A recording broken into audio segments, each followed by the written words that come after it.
warahmatullahi wabarakatuh. Bismillahirrahmanirrahim. Alhamdulillahirabbil alamin. Wa bihi nasta'in ala umuri dunya waddin. Wassalatu wassalamu ala asyrafil mursalin sayyidina wa habibina wa syafi'ina maulana Muhammad wa ala alihi washabihi wasallim tasliman katsiran katsira wa man tabi'ahum bi ihsan ila yaumiddin. Adada khalqihi ta'ala wa ridha nafsihi وزنة عرشه ومداد كلماته كما يحب ربنا ويرضى. سبحانك لا علم لنا إلا ما علمتنا إنك أنت العليم الحكيم. ربنا انفعنا بما علمتنا رب علمنا الذي ينفعنا رب فقهنا وفقه أهلنا وأحبابنا وجميع المسلمين والمسلمات برحمتك يا أرحم الراحمين. نعوذ بك من علم لا ينفع ومن قلب لا يخشع ومن نفس لا تشبع ومن دعوة لا يستجاب له يا أكرم الأكرمين. وصلى الله على محمد وعلى آله وصحبه وسلم. Alhamdulillahirrahmanirrahim. Alhamdulillahirrahmanirrahim.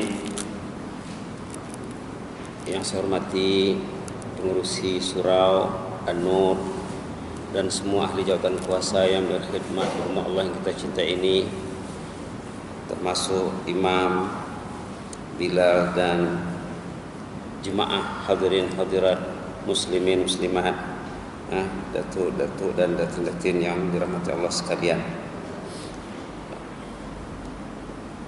Saya ingat tajuk kita yang hari itu belum habis ya, baru separuh di antara 23 poin.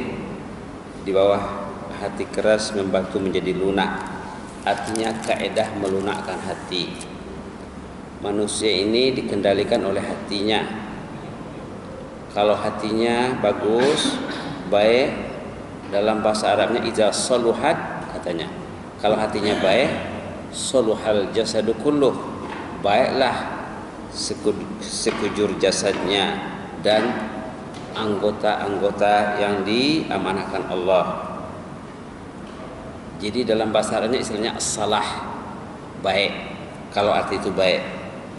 Lawan baik itu fasad. Salah lawannya fasad. Fasad itu rosaklah. Kalau rosak semuanya. Jadi tajuk kita hari itu tentang cerita seorang hamba Allah yang bernama Syekh Abdul Ghani Al-Maqdisi. Nota ini sudah dibagikan saat itu ya. Ini karena dibagikan sekali lagi, jadi ada nota surau Ibrah berlebih, jadi saya tak buang, saya kekalkan saja daripada dibuang. Untuk apa dipotostat lagi, karena saat itu sudah dikasih, saya ingat sekali. Dalam kisah ini kita imbas secara ringkas kisah seorang hamba Allah, Syekh Abdul Ghani Al-Maqdisi. Kisah dia di penjara. Dalam penjara itu ada orang yang non muslim, yang dalam bahasa Islamnya boleh dikatakan umat dakwah. Dalam Islam umat itu ada dua, umat dakwah dan umat ijabah. Orang Islam dikatakan umat ijabah. Orang yang belum masuk Islam lagi dikatakan umat dakwah.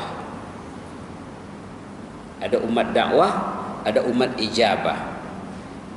Ini lebih halus lagi, lebih manis lagi dari kan kita katakan orang kafir dan orang Islam. Kalau orang kafir macam kasar sedikit ya.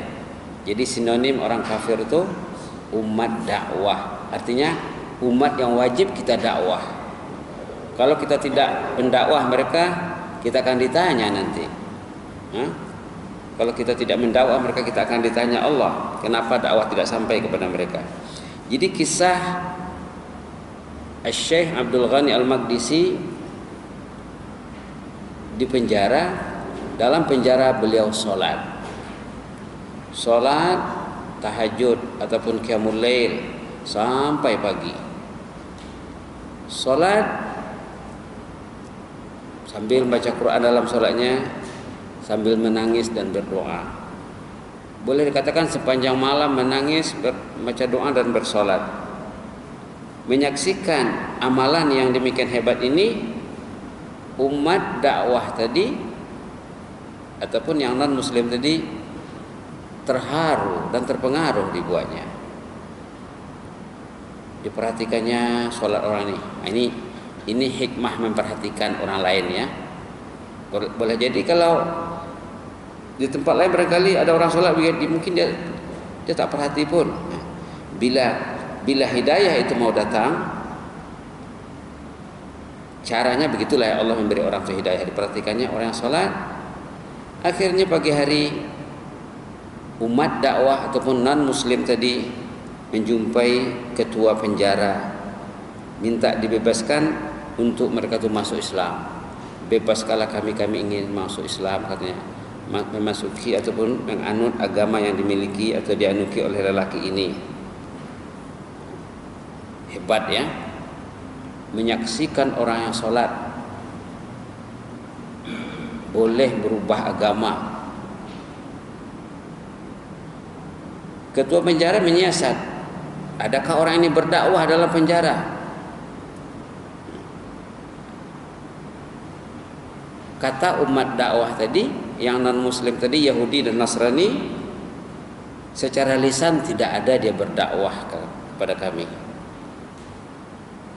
Orang ini hanya berdakwah secara perbuatan, bilisanul hal. Amalannya, salatnya, tilawahnya, doa dan tangisannya itulah yang mendakwah kami sebenarnya.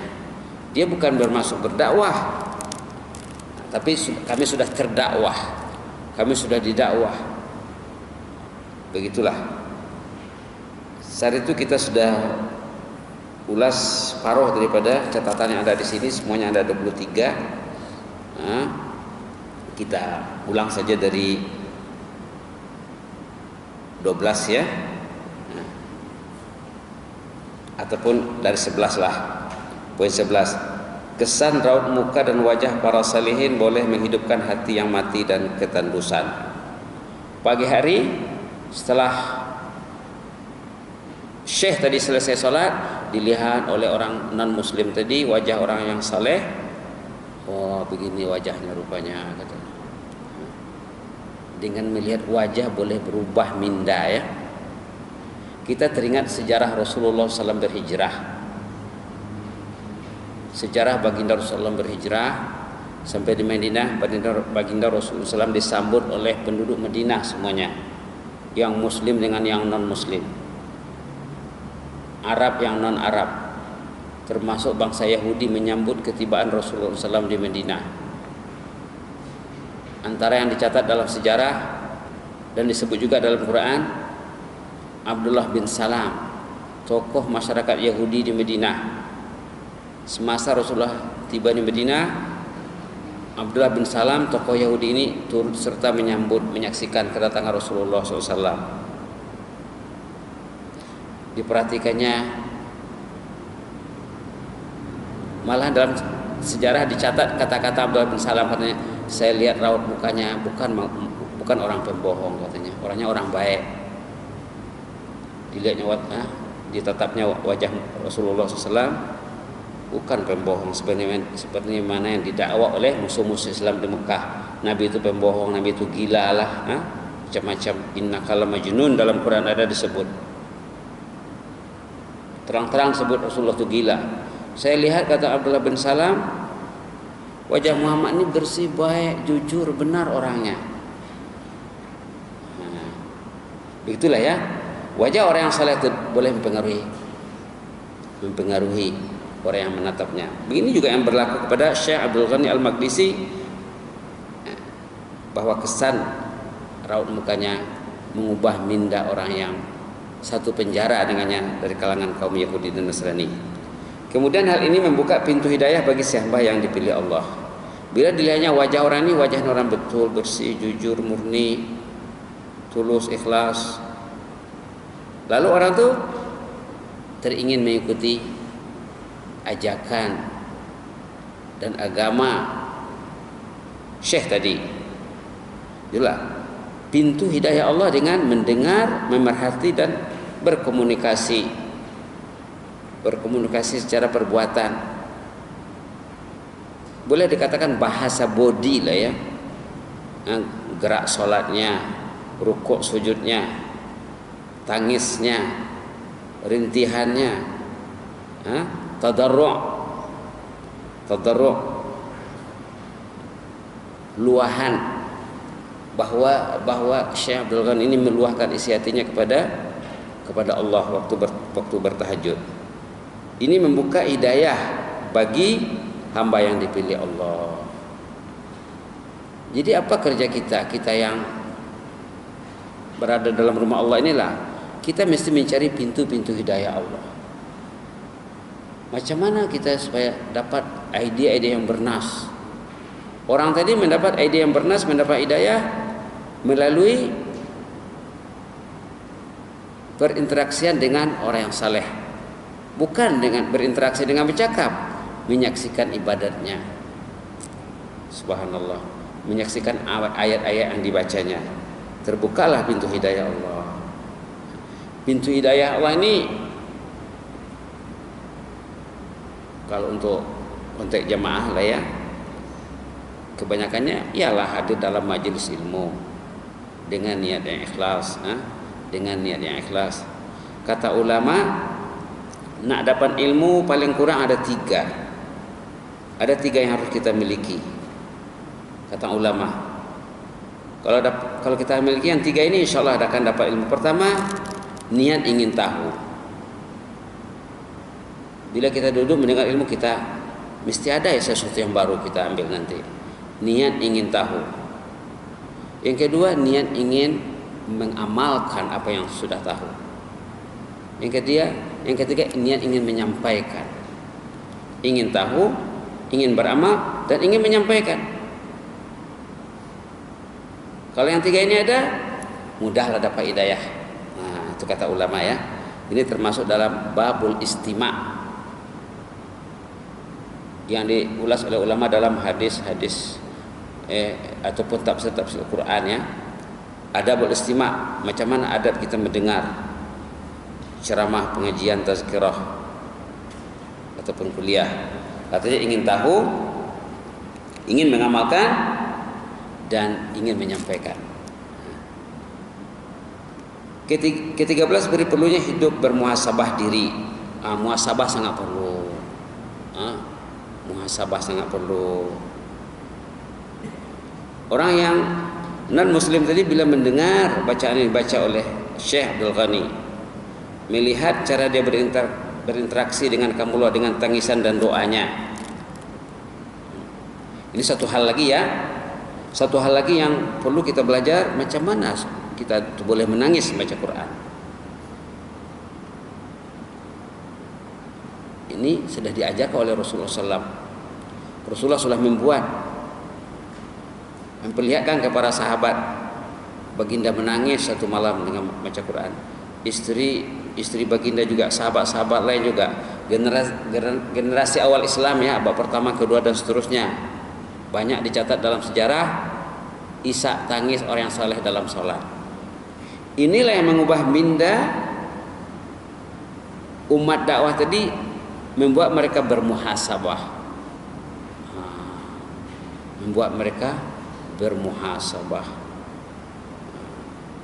Jadi muhasabah itu tidak datang sedemikian rupa. Muhasabah itu datang dari mendengar kalamullah.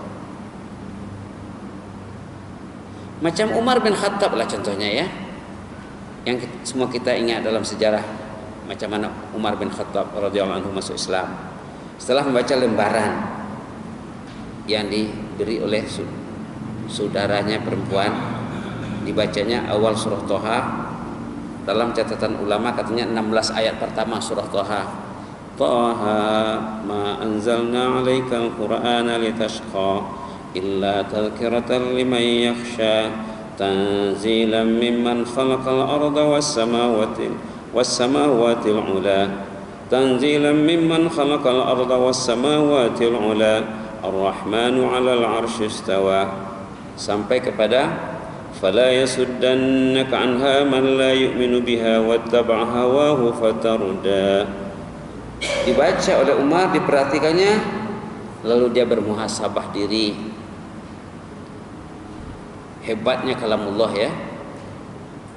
Tadi cerita orang kafir juga ya, berubah agama. Ini juga Umar bin Khattab yang keluar dari rumahnya masih menganut akidah kekufuran, masih kafir, Dengan membaca beberapa ayat saja, 16 ayat di awal surah Taha, beliau bermuhasabah diri, lantas mengubah agama. Kita bermuhasabah bukan untuk mengubah agama, mengubah sikap ke arah yang lebih baik. Mengubah sikap ke arah yang lebih baik, apalagi dalam peralihan tahun 2015 bergerak untuk tahun 2016. Apa sesuatu yang baru yang kita buat di tahun 2016 ini? Kita kena muhasabah lah. Apakah kita selama ini masih berlengah-lengah belum mau membaca Quran? Orang menangis baca Quran. Orang boleh sholat baca Quran menangis satu malam. Kita macam mana? Berapa lama kita boleh duduk bersama kalamullah? Patut kita bermuhasabah. Perlunya hidup ini bermuhasabah diri. Banyak ayatnya yang menyuruh kita bermuhasabah dalam Quran. Banyak. Tadi saya sholat Jumat di Masjid Nilai, mau pergi ke airport tadi. Ayat yang dibaca tu ayat muhasabah, ayat 18, 19 dan seterusnya, surah Al-Hasyr. Tadi saya sholat Jumat di Masjid Nilai, dalam perjalanan pergi ke airport, imam tu baca ayat ni. Ayat tu biasa saya dengar dibaca oleh imam, tapi saat ayat tu dibaca imam tu tadi dalam sholat Jumat, subhanallah, datanglah ruh muhasabah.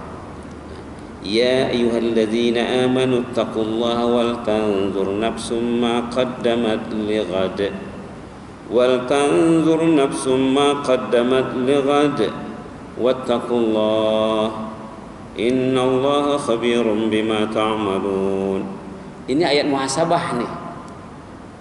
Wahai mereka yang beriman, takutlah kepada Allah. Hendaklah setiap individu memperhatikan apa yang sudah dia buat untuk hari esok, apa yang sudah kita persiapkan untuk kita bawa. Ramai manusia yang mencari bertungkus lumus benda yang akan ditinggalkan. Keperluan hidup temporary di dunia.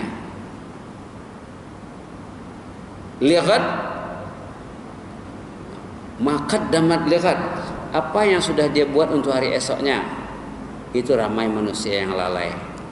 Kalau manusia itu ingat melakukan apa yang akan dia bawa, ini surau mesti penuh. Sumber kekayaan muslim di dunia ini surau dan masjid, rumah Allah. Dulu kita ada cakap ini masjid ya, ini masjid sebenarnya, walaupun kita namakan surau. Sumber kekayaan muslim, sumber nak menimbun aset akhirat adalah rumah Allah. Rumah Allah. Rumah Allah. Wal tanzur nafsum ma qaddamat lighad. Setiap individu adalah memperhatikan, bermuhasabah apa yang sudah dia buat untuk hari esoknya. Ini ayat untuk bermuhasabah. Wattaqullah, takutlah kepada Allah. Innallaha khabirum bima ta'malun. Allah tahu persis, tahu secara terperinci. Tu khabir tu apa yang kita buat. Kita beramal serius kah, tak serius kah? Solat berjamaah sekali sekala saja datang kah? Banyak tak datang? Allah tahu.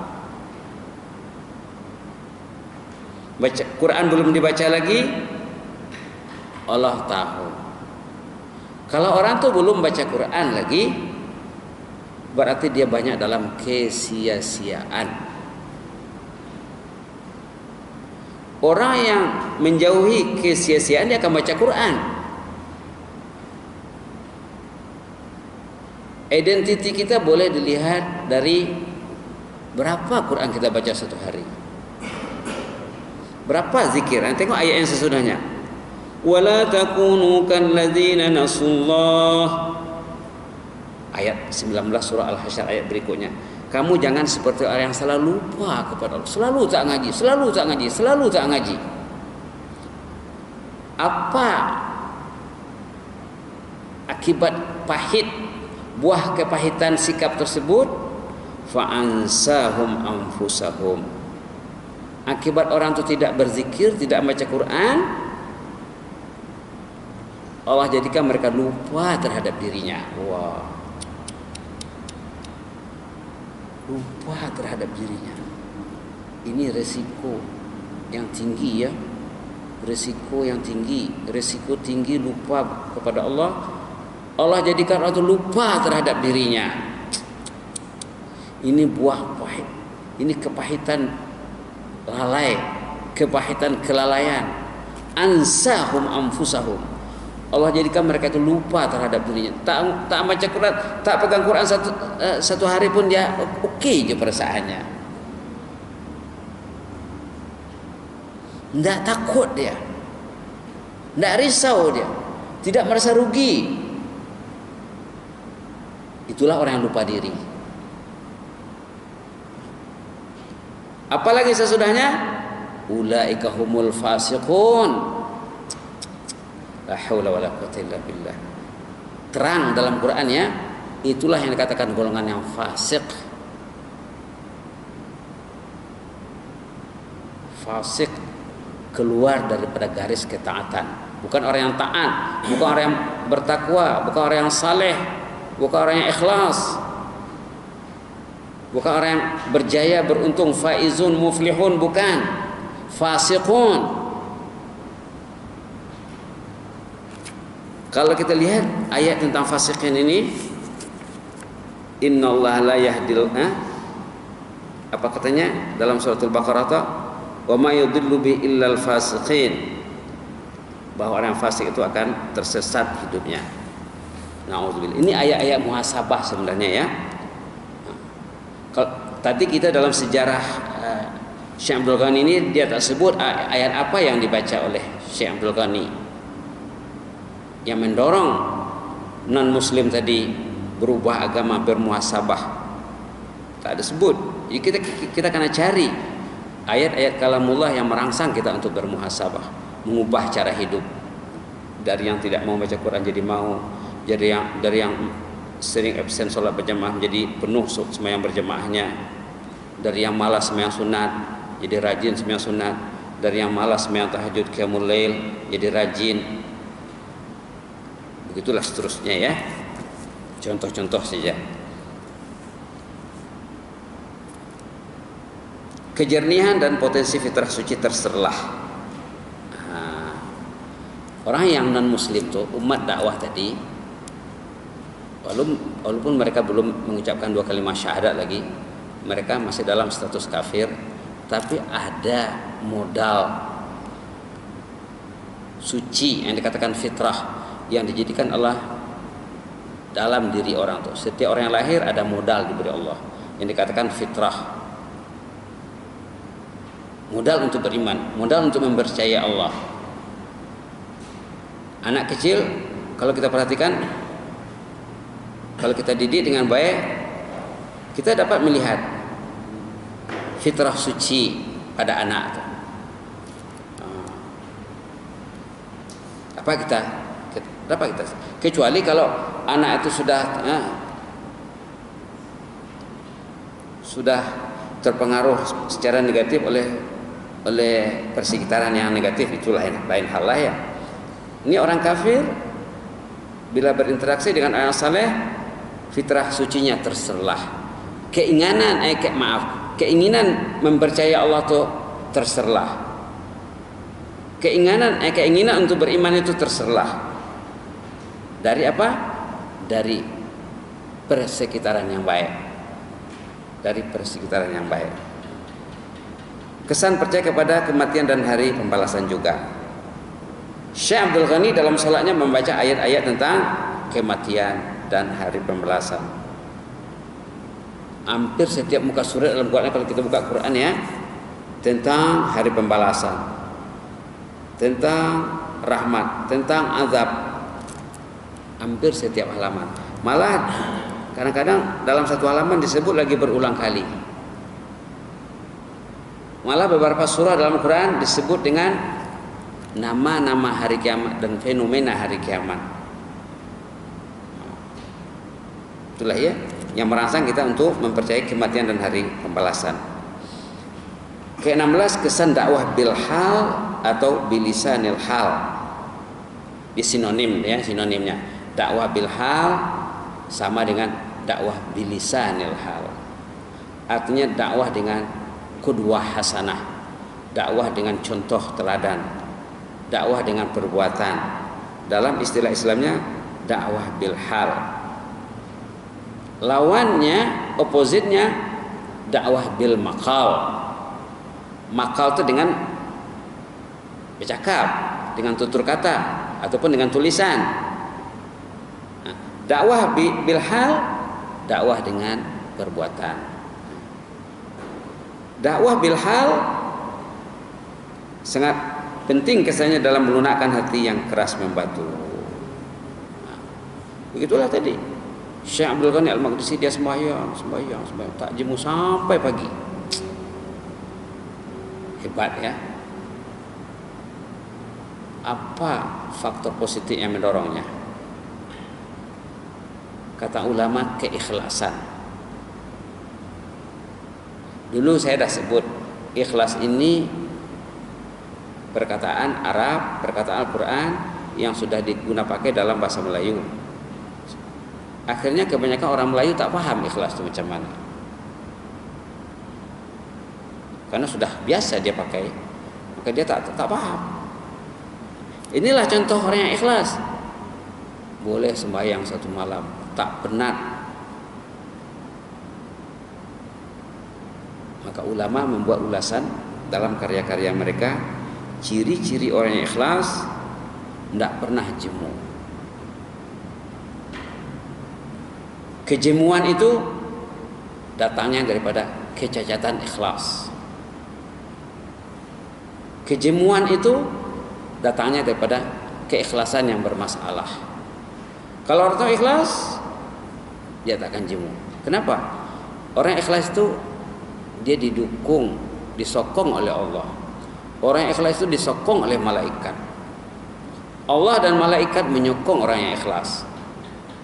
Mana ada jemu? Mana ada jemu? Itulah ya. Itulah yang membuat imam tadi Syekh Fadil Abdul Ghani Al-Maqdisi melaksanakan dakwah bil hal karena keikhlasannya tadi. Kisah Abdul Ghani ini banyak dimuat oleh ulama dalam membicarakan babul ikhlas. Orang yang ikhlas dia akan baca Quran tiap hari. Dia malu kepada dirinya, malu kepada Allah dia kalau dia tak ngaji.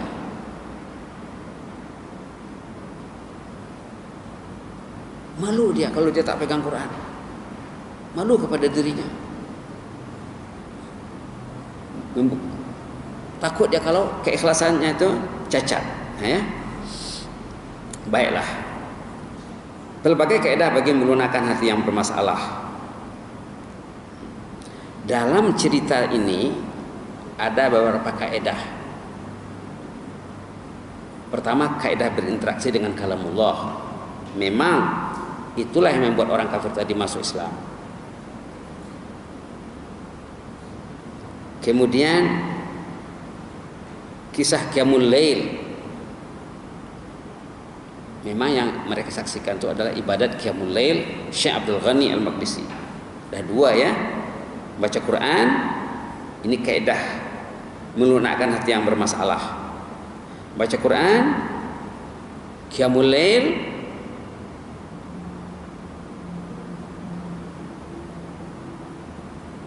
salat tahajud, sama lah tu ya. Dan tadarru'. Tadarru' dulu mungkin dah pernah sebut. Tadarru' ini kita mengadu kepada Allah, mencurahkan isi hati kita kepada Allah, meluahkan keaiban kita kepada Allah.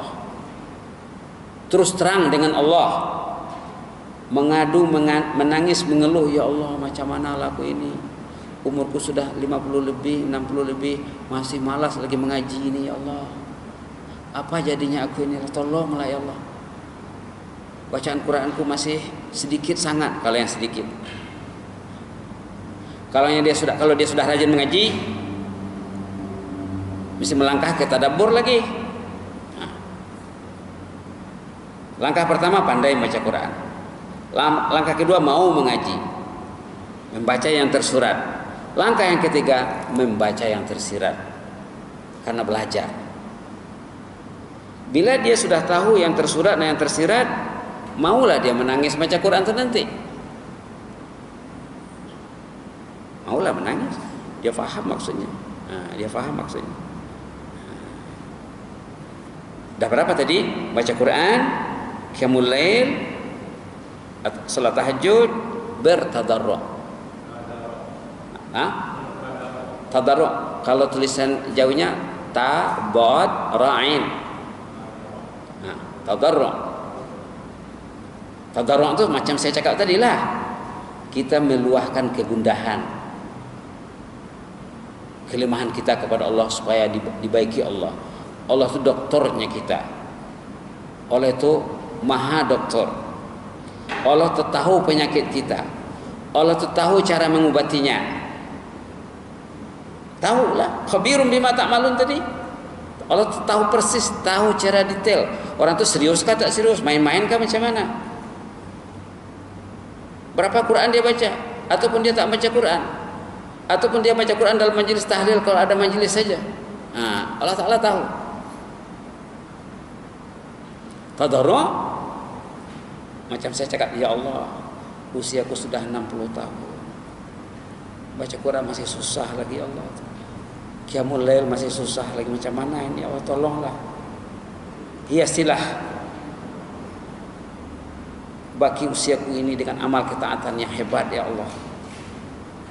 Amal ketaatan yang dapat menghapus semua dosa terdahulu, ya Allah. Dulu kita kan tidak ingat saya tahun berapa ya, saya ceramah, bulan berapa saya ceramah di sini, kisah seorang ulama dengan jemaah. Ulama tadi bertanya, ulamanya Fudail bin Iyad, ulama kenamaan Al-Fudail bin Iyad. Pak Cik, sudah berapa umur Pak Cik? Sudah 60 katanya. 60? Ya 60. Berarti perjalanan Pak Cik sudah hampir finish. Kalau umur Pak Cik sudah 60, perjalanan Pak Cik sudah hampir berakhir. Terkejut dia, terbangun dari kelalaian dan ketidurannya. Terkeluar dari mulutnya, inna lillahi wa inna ilaihi raji'un.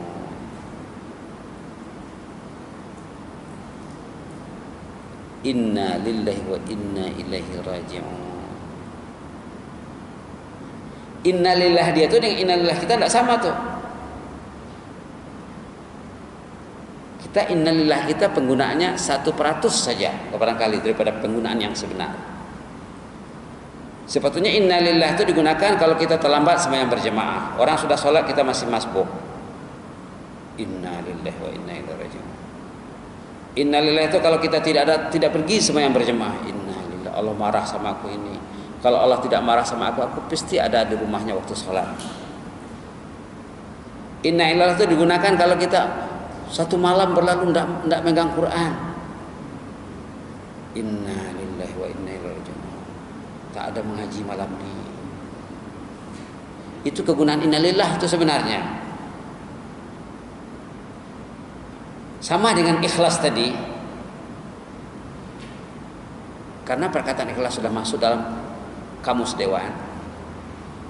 Lalu kita mungkin tak paham sangat ikhlas itu apa. Saya tersebut kalau orang itu ikhlas ini penuh surau ini. Orang ikhlas dia takut kalau dia tak datang. Cacat kecintaannya kepada Allah.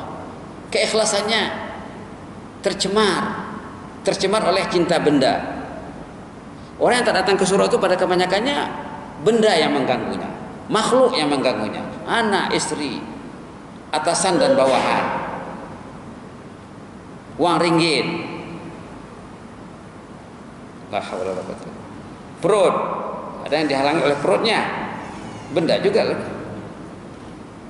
Itu innalillah ya. Bila ditanya oleh Fudail, berapa umur pakcik? 60. Oh, umur 60 berarti pakcik tidak lama lagi itu. Perjalanan pakcik sudah mau berakhir ini. Terkejut orang tuh. Inna lillahi wa inna ilaihi raji'un. Sayang katanya. Sayanglah aku ini. Aku tak ingat bahwa aku sudah umur 60 rupanya.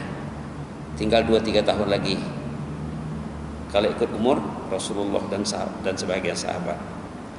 Lalu ditanya oleh Fudail tadi, pakcik, tahu tak pakcik maksud innalillah itu? Dulu kita sudah sebut benda ini. Kalau semak nota-nota yang lama itu ada tuh.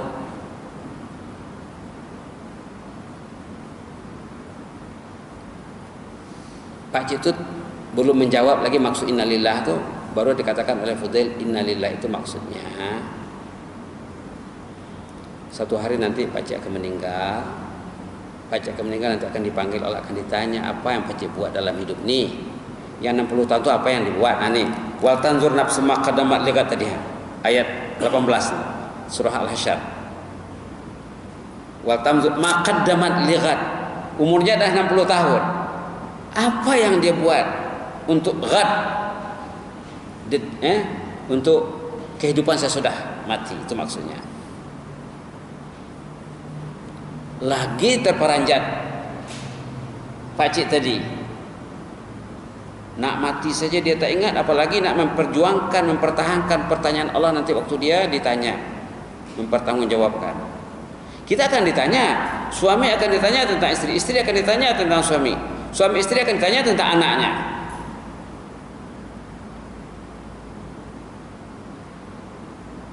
Kebanyakan manusia yang tidak mendidik keluarganya dengan baik, kebanyakan mereka saat mereka meninggal dunia dosanya masih hidup. Majoriti manusia zaman sekarang khususnya, bila mak meninggal, ayah meninggal, dosanya hidup berterusan sampai ke anak cucu karena salah didik dalam keluarganya.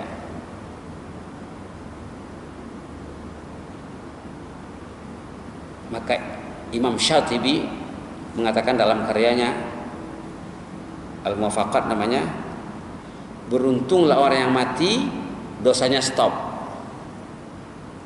Celaka dan celaka yang panjanglah bagi orang yang mati dosanya berpanjangan, mengalir berpanjangan sampai ke anak cucu. Jadi ditanya oleh Fudail, pakcik akan ditanya nanti tentang perjalanan hidup yang 60 tahun ini. Kalau 60 tahun, kalau ada anak, ada istri, tanya lagi tentang anak istri. Terkejut lagi Fudail, pakcik tadi. Lalu apa dia cakap? Famal hilah. Macam mana nak buat lagi? Dia nak bermuhasabah nih. Apa jalan keluarnya, apa solusinya? Kata Fudail, it's very easy, yasirah. Kalau orang itu ingin mencari solusi dengan Allah, solusinya sangat mudah, yasirah dicakap. Famal hilah, kata pakcik, apa jalan keluarnya? Yasirah, sangat senang sekali. Yang senang itu macam mana, kata si pakcik?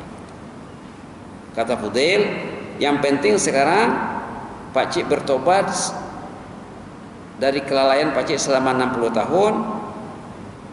Baikilah baki usia ini, yang telah berlalu itu akan dimaafkan Allah. Yang akan dikira nanti langkah pakcik setelah bertobat. Yang sebelum bertobat itu ada janji dalam Quran, kalau orang itu bertobat, Allah akan mengganti kejahatannya dengan kebaikan. Sebut dalam surah Furqan ya. Ulaika yubaddilullahu sayyi'atihim hasanat. Orang itu akan digantikan Allah kejahatannya dengan kebaikan. Ayat 70 surah Al-Furqan. Illa man taba wa amana wa amila amalan salihan فَأُولَٰئِكَ يُبَدِّلُ اللَّهُ سَيِّئَاتِهِمْ حَسَنَاتٍ وَكَانَ اللَّهُ غَفُورًا رَحِيمًا. Shadaqallahul azim. Pendek ceritanya, maksud ayat ini, Pak Cik yang sudah berumur 60 tahun tadi hidup dalam kelalaian, sekarang dia ingin bermuhasabah, menukar cara hidupnya, ingin bertaubat kepada Allah. Yang 60 tahun itu akan dibersihkan Allah. Tinggal yang baki saja 2-3 tahun lagi itu akan dikira. Kata Fudail, kalau Pak Cik ingin berbaik-baik dengan Allah, itu senang sekali. Yasirah. Yasirah itu artinya easy ya, very easy.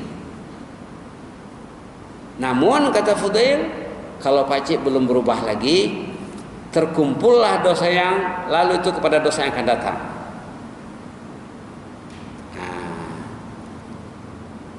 Inilah yang dikatakan tadarruh. Kita bertadarruh kepada Allah, ya Allah, umurku sudah 60 tahun, hidupku lalai, hidupku sia-sia. Sekarang aku ingin berbaik-baik denganmu ya Allah, ingin memperbaiki amalku. Tunjukilah aku, bimbinglah aku. Ini tadarruh namanya. Bila masanya? Pukul 4 pagi, pukul 5 pagi. Indah sahar kata ulama. Bertadarruh di waktu sahur, sebelum azan berkumandang, sebelum azan subuh. Berikutnya, berinteraksi dengan orang yang saleh. Jadi 4 kaedah membaiki diri ada dalam kisah ini. Berbagai kaedah untuk melunakkan hati yang bermasalah. Ada 4 di sini. Hanya satu lagi yang belum, yang tak ada di sini, yaitu yang dikatakan ulama mengurangi makan minum. 18. Permasalahan hati atau kalbu adalah perkara utama dalam menyelesaikan segala kerumitan dan kekusutan. Maaf ya. Hati yang dalam bahasa Arabnya dikatakan qalb, itulah sumber segala-galanya. Kalau hati kita sudah selesai kita baiki, insyaallah kerumitan itu dapat disingkirkan dan kekusutan juga dapat diselesaikan. Sebenarnya hati manusia itu adalah milik Allah, Al-Maula Subhanahu wa taala. Hati manusia milik Allah. Kita hidup karena dikasih Allah peluang untuk hidup. Kita boleh bercakap, boleh duduk, boleh berdiri, boleh berjalan, boleh bekerja, karena Allah bagi kita peluang. Hidup kita ini dari Allah dan karena kasih sayang Allah. Yang mematikan kita juga Allah. Itu maka saat kita mendengar berita kematian, kita sebut inna lillah. Kita ini semuanya milik Allah, bukan milik kita. Suami bukan milik istri, istri bukan milik suami, anak-anak bukan milik mak bapaknya. Inna lillah. Kita ini milik Allah. Hati kita milik Allah. Apa kerja kita? Kerja kita mendekati benda-benda yang membuat hati kita dipimpin oleh Allah. Kalau kita mau datang ke masjid, Allah akan tolong kita. Kalau saat patut duduk di masjid, duduk di tempat lain, mungkin Allah tak tolong kita. Buktinya Allah menolong kita, benar-benar ditolong oleh Allah. Subuh datang dia salat berjamaah. Buktinya pertolongan Allah itu hebat kepada hamba mukmin, mau dia bangun tahajud, mau dia bangun, itu orang yang ditolong oleh Allah. Hatinya dipimpin oleh Allah. Itulah dalam surah Ali Imran ya, surah Ali Imran, doa yang selalu dibaca oleh imam, ustaz, Rabbana la tuzigh qulubana ba'da idh hadaitana wa hab lana min ladunka rahmah innaka antal wahhab. Ayat 8 surah Ali Imran. menunjukkan hati itu milik Allah. Jangan kita anggap hati itu milik kita. Setakat mana keikhlasan kita, kecintaan kita kepada Allah, Allah akan membantu orang untuk mengendalikan hatinya. Kalau orang itu berinteraksi dengan media-media kelalaian, Allah akan serahkan orang itu kepada musuh. Allah tak akan jaga orang itu. Fa ansahum anfusahum, dalam surah Al-Hasyr tadi, Allah akan buat orang itu lupa dirinya. Dia hanya berinteraksi dengan media elektronik yang melalaikan. Lalu apa? Dijadikan Allah dia lupa diri. Tidak ingat habis sejam 2 jam. Apa hasilnya? Tak ada. Hasilnya hati semakin keras. Hasilnya dosa semakin menumpuk. Itu bukan hasil namanya ya. Itu azab namanya. Na'udzubillah. Sepatutnya si mukmin tidak berinteraksi dengan berbagai faktor yang membuat hati liar. Nomor 20. Sepatutnya kita jangan berinteraksi dengan benda-benda yang meliarkan hati kita, supaya hati kita dipimpin oleh Allah Subhanahu wa taala. Kita mau hati dipimpin oleh la tuzigh qulubana. Jangan engkau pesongkan hati kami ya Allah. Macam mana caranya? Buatlah benda-benda kesukaan Allah. Jangan berinteraksi dengan faktor yang membuat hati liar. Tapi ternyata inilah realiti kehidupan masyarakat zaman sekarang. Setiap rumah berinteraksi dengan faktor yang meliarkan hatinya. Subhanallah. Itulah tadi ayat dalam surat Al-Hasyr tadi ya. Fa ansahum anfusahum. Allah jadikan mereka itu lupa terhadap dirinya. Dia bangga dengan media kelalaian. Dia bangga dengan media kedosaan. Dia bangga dengan media kekufuran. Bangga dia. Itu jatuhnya sangat dalam. Terpuruk sangat dalam.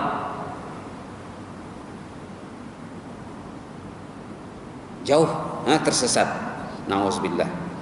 Sepatutnya si mukmin tidak berinteraksi dengan berbagai faktor yang membuat hati liar. Oleh itu awasilah 21 hati Anda. Demikian juga mereka yang dalam jagaan Anda. Jangan nanti si ayah mati, si ibu meninggal, anak mengirim dosa hari-hari. Nanti kawin anaknya, dari pendidikan si ayah yang tak betul tadi, si anaknya kawin, anak lagi hasil perkawinan dapat cucu. Si ayah dengan si ibu sudah sekian tahun terbaring di liang lahat, dapat lagi si mayat aliran dosa dari si cucunya, sampai bila-bila nanti akibat tarbiyah yang tidak betul, pendidikan yang tidak betul, maka berpanjanganlah dosa si mati tadi. Na'udzubillah.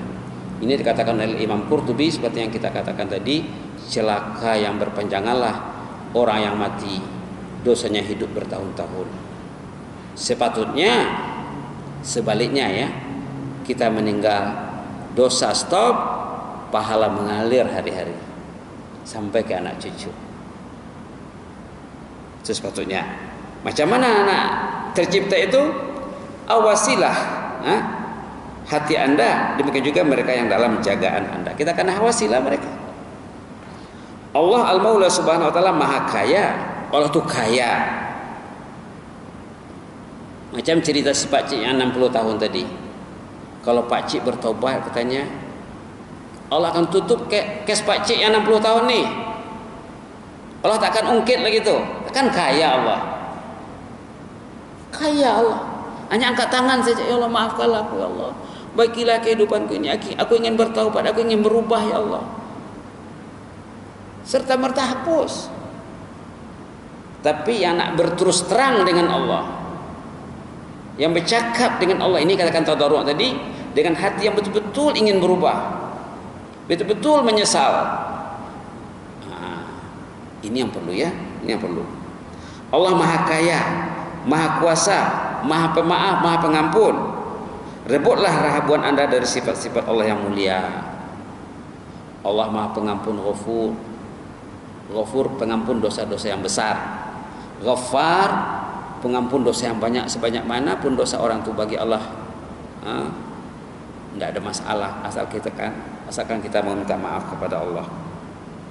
Rebutlah habuan Anda dari sifat Allah yang mulia, dari sifat pemaaf, dari sifat pengampun, dari Rahman Rahimnya. Maka sing-singkalah dengan bajumu. Dulu kita ada sebut nih ya, ini adalah simpulan bahasa ya. Sing-singkalah dengan bajumu, artinya bergiatlah sebelum Anda terlambat. Jangan lagi melambat-lambatkan tugas. Hablum minallah. Jangan lagi nanti, jangan lagi. Itu adalah bisikan syaitan. Syaitan yang selalu menyuruh orang itu nantilah. Ada sebut di dalam surah An-Nisa ya, bahwa tugas syaitan itu menyuruh orang itu melambat-lambat bertaubat. Menyuruh orang itu melambat-lambat bertaubat. Na'udzubillah. Ada janji Allah dalam Quran ya, bahwa ini ayat 119 surah An-Nisa.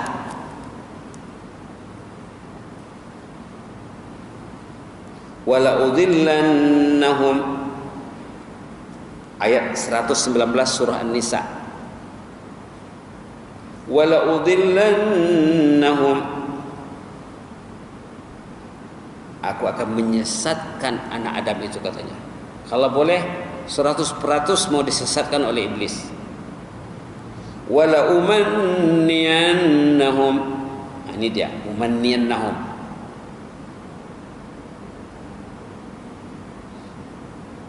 menyuruh melambat-lambat bertaubat.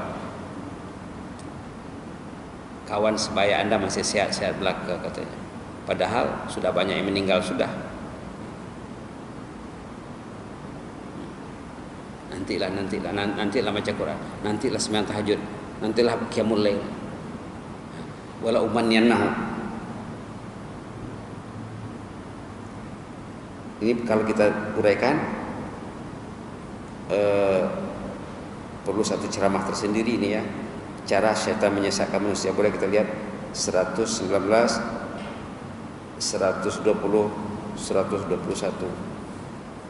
Yang penting salah satu kaidah setan menyesatkan manusia, disuruhnya orang untuk melambat-lambatkan tugas bertaubat kepada Allah Subhanahu wa taala.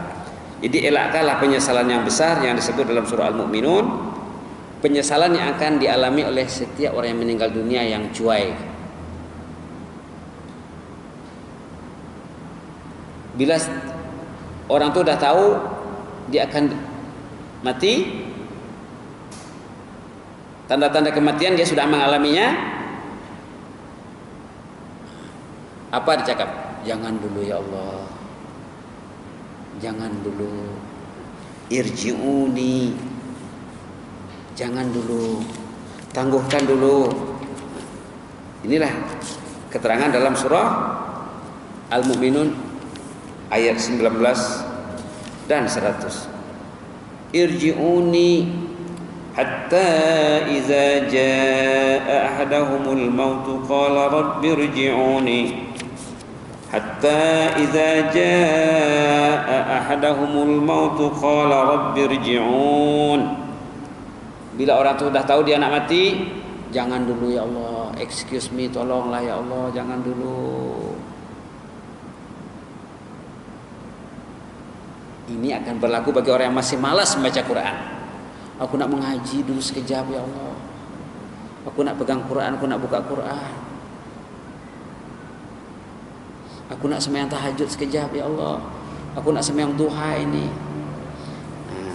Irji'uni ayat 99 ya. Ayat 100 dijawab oleh Allah. Ayat 100 keterangan daripada ayat 99 tadi.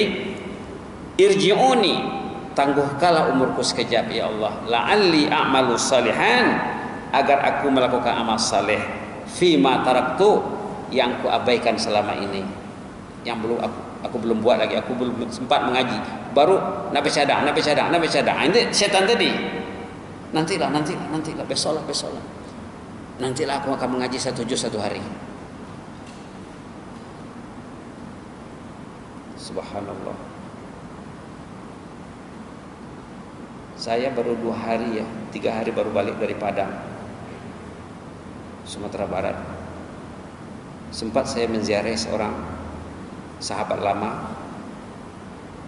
Mereka bercerita kisah seorang jemaah perempuan meninggal dunia dalam masjid sesudah sholat maghrib.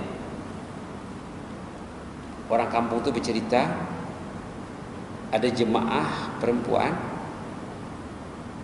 muslimat warga emas meninggal dunia sesudah sholat maghrib di masjid. Dia ikut sembahyang berjamaah biasa. Lepas sembahyang, saat imam baca wirid sesudah sholat, imam berdoa, belum sempat imam sembahyang sunat sesudah maghrib, makcik itu meninggal di masjid. Saya tanya apa kunci rahasianya? Mesti ada sesuatu yang unik dalam kehidupan makcik ini. Katanya makcik itu tidak pernah tinggal sembahyang berjamaah. Di sana di kampung orang itu ya, saya belum jumpa kampung lagi di mana-mana saya pergi. Di situ boleh dikatakan kehadiran sembahyang berjamaah mungkin dekat 40%. Itu patut dilawat tuh surau masjid. Masjidnya Masjid Ihsan namanya. Terletak tidak jauh daripada Istana Pagaruyung.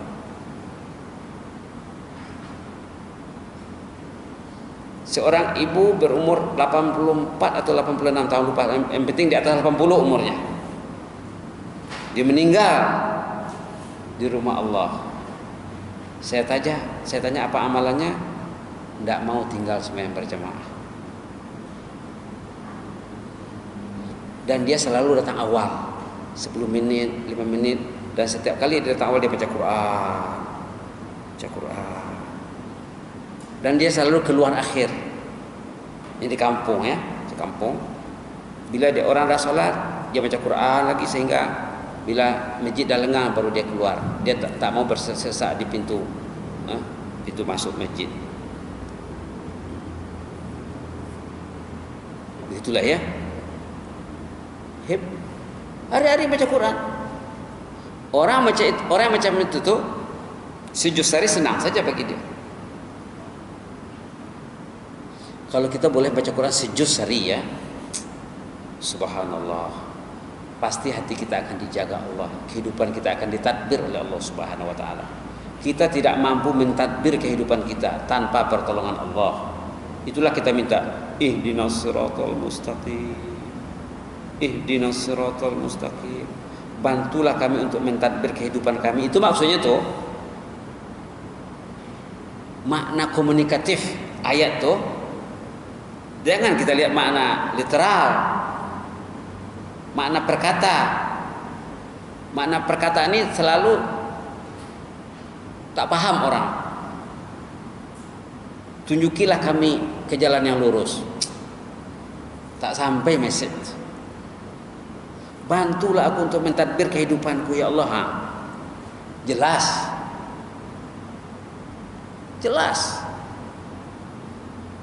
Itu maksud ihdinas siratal mustaqim. Aku belum mau mengaji lagi ya Allah. Tolonglah ya Allah, macam mana aku supaya mengaji sejuz hari. Itu makna tafsirnya lah tuh. Itulah. Ya Allah, sambunglah nyawaku sedikit lagi agar aku melakukan amal saleh yang aku belum buat lagi selama ini. Itu maksud ayat 99 dan 100. Kemudian dijawab Allah dalam ayat 100 juga, kala, no way. Tidak ada lagi. Ceramah dah banyak didengar dah, tazkirah dah banyak didengar dah, tak mau mengaji juga. No way. Kalla.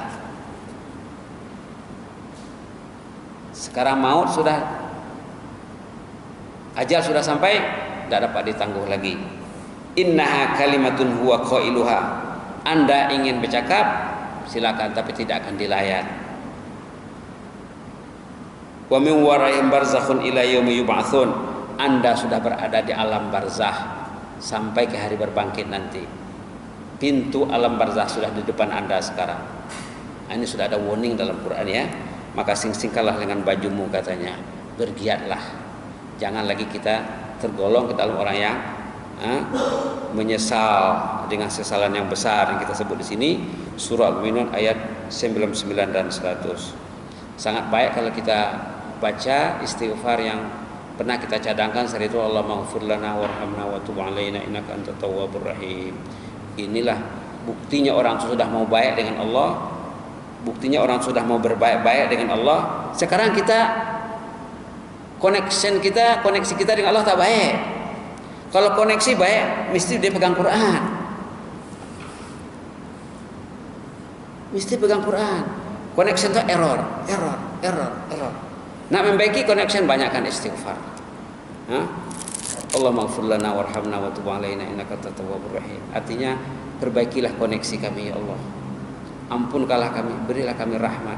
Engkau Tuhan Maha Ghafur dan Maha Rahim. Jadi sebagai penutup kita baca Allahumma ighfir lana 10 kali ya. Allahumma ighfir lana warhamna wa tub alaina innaka antat tawwabur rahim. Kita niatkan untuk diri kita, untuk suami, untuk istri, untuk anak, untuk ahli keluarga, untuk orang yang di bawah jagaan kita, mak bapak kita, datuk nenek kita, guru-guru kita, sahabat andai, jemaah ahli karya, ahli surau, ahli masjid, jemaah muslimin dan muslimat di timur dan di barat, di mana saja berada. Ada yang mau ditanyakan? Saya nak melamarkan beberapa kali saya tengok kita baca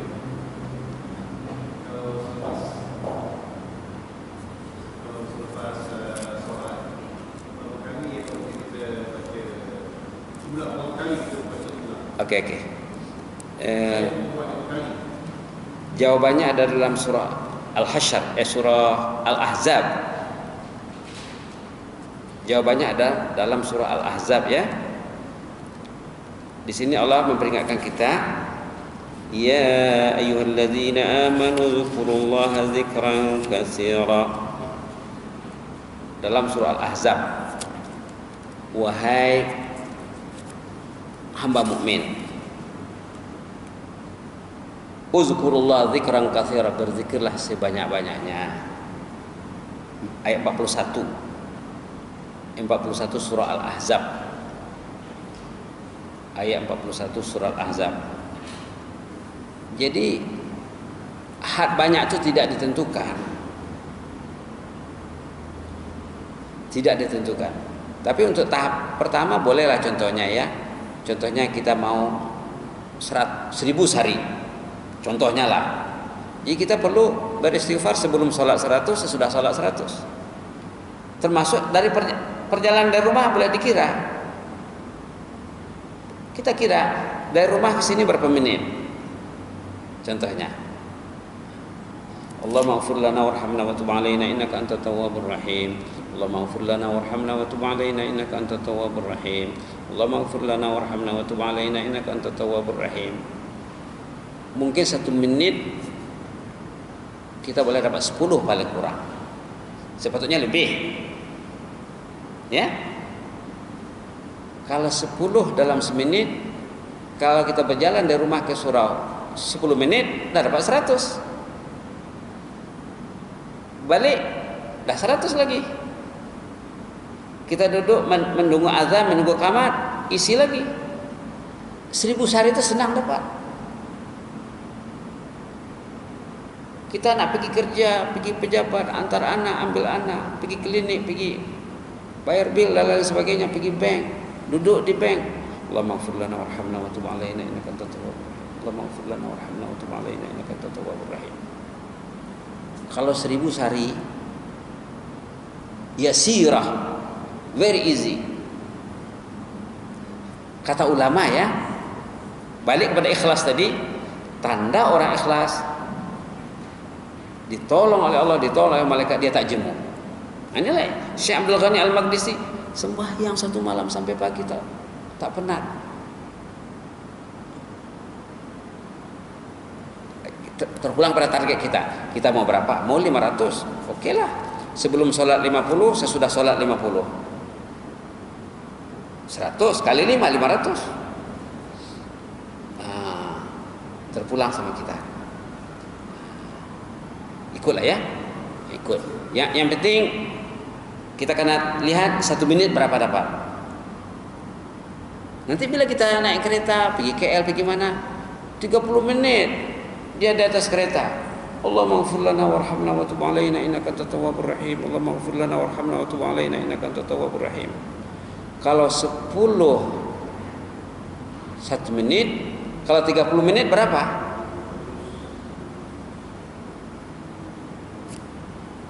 1 menit 10 menit 100. 30 menit dah 300. Contohnya lah ya. Contohnya. Ada dulu jemaah cerita dengan saya. Dulu sudah pernah juga saya ceritakan di sini, reality ya, reality. Saya tak ingat 4 tahun yang lalu tak berapa. Waktu bulan puasa saya jaga periksa dengan sahabat di kuis. Ada seorang jemaah mendatangi saya di bilik periksaan tuh, Ustaz katanya, apa buku Ustaz yang baru terbit? Saya tak kenal dia, tapi dia tahu pula saya penulis. Saya tak kenal dia, tapi pernah tengok mukanya. Pensyarah ekonomi, dia perbankan, dia mengajar perbankan, bukan pengajar Islam. Apa buku Ustaz yang baru terbit?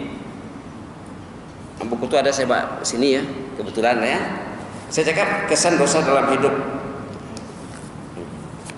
Kesan dosa dalam hidup. Apa maksudnya Ustaz? Dia tak paham. Tengok kesan dosa dalam hidup apa maksudnya. Saya cakaplah, kalau orang tu naik kereta sejam sehari, pergi pejabat setengah jam, balik pejabat sejam, dia tak ada baca qul huwallahu ahad sekali pun, Fatihah pun tak ada dibacanya, ayat kursi tak ada dibacanya, kosong, no point. Itu kesan dosa sebenarnya kan. Dia banyak dosa, lalu masanya kosong.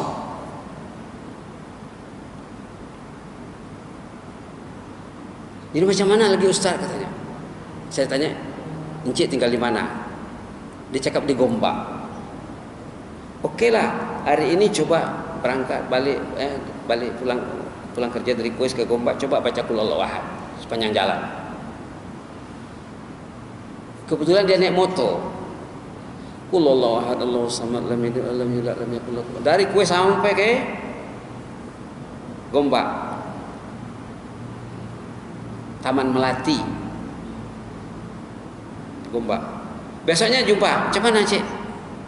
Subhanallah, betul Ustaz cakap tu katanya.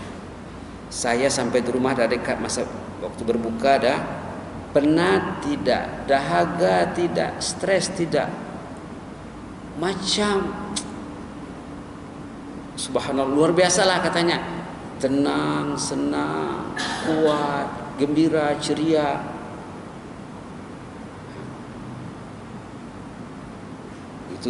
Begitulah. Jadi begitu juga ini istighfar dia. Semua zikir tu besar manfaatnya ya. Zikir tu semua jadi vitamin. Zikir tu semua jadi ubat. Zikir tu semua jadi melenyapkan dosa. Zikir tu akan menguatkan hati kita, menguatkan iman kita, menjadikan Allah suka dengan kita, menjadikan malaikat akrab dengan kita. Kalau nak cerita bab zikir nanti mungkin lebih 100 fadilat zikir.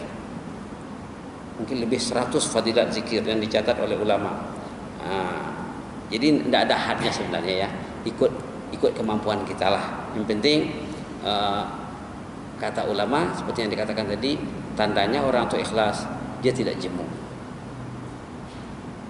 Kalau orang tu bermalas-malas, berarti keikhlasannya masih cacat lagi.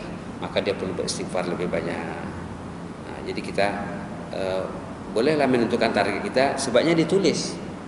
Jadi motivasi untuk kita, wah hari ini dapat 500, tik di situ. Wah hari ini dapat 1000, tulis di situ. Agama dalam Islam ini dikira dengan hisab semuanya.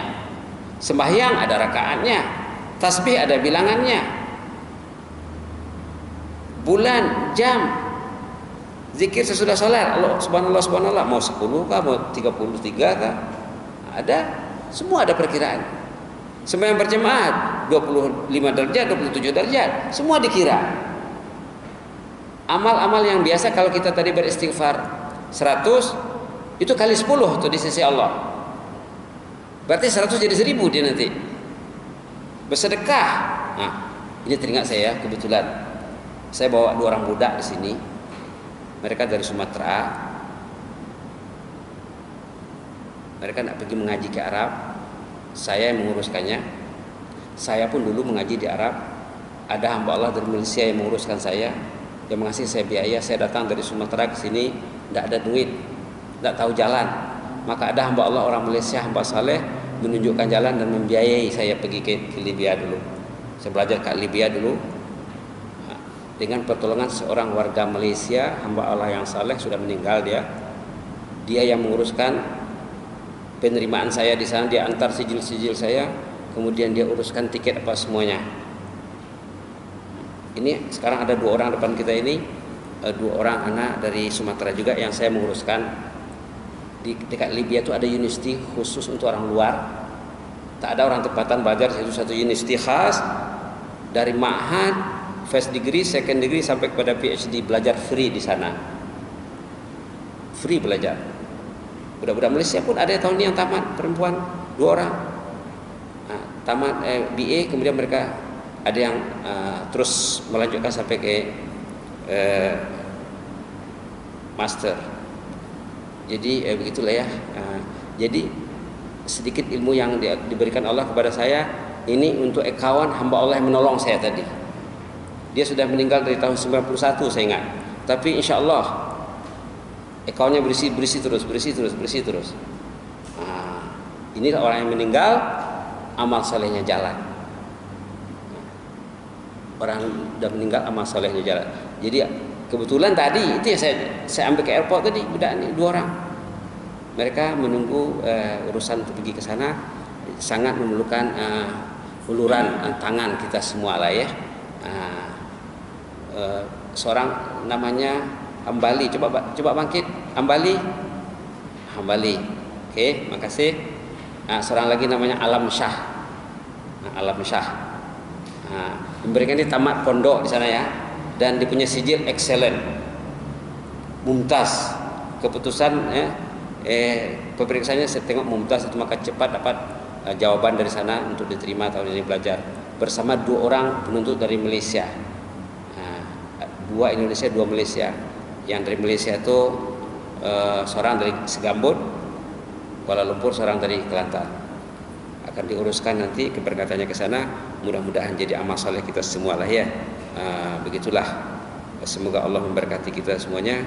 Kita akan beristighfar 10 kali ya sebagai penutup. Mudah-mudahan Allah mendengar istighfar kita ini. Kita ini akan untuk diri, suami istri, ahli keluarga, sanak saudara, guru-guru, dan semua umat Islam sampai kepada generasi awal di masa Rasulullah dan sesudah sahabat dan sahabat juga serta Rasulullah SAW. Kita mulakan istighfar. Allahumma ighfir lana warhamna wa tub alaina innaka antat tawwabur rahim. Nah, bersama-sama saja ya. Allahumma ighfir lana warhamna wa tub alaina innaka antat tawwabur rahim. Allahumma ighfir lana warhamna wa tub alaina innaka antat tawwabur rahim. Allahumma ighfir lana warhamna wa tub alaina innaka antat tawwabur rahim. Allahumma ighfir lana warhamna wa tub alaina innaka antat tawwabur rahim. Allahumma ighfir lana warhamna wa tub alaina innaka antat tawwabur rahim. Allahumma ighfir lana warhamna wa tub alaina innaka antat tawwabur rahim.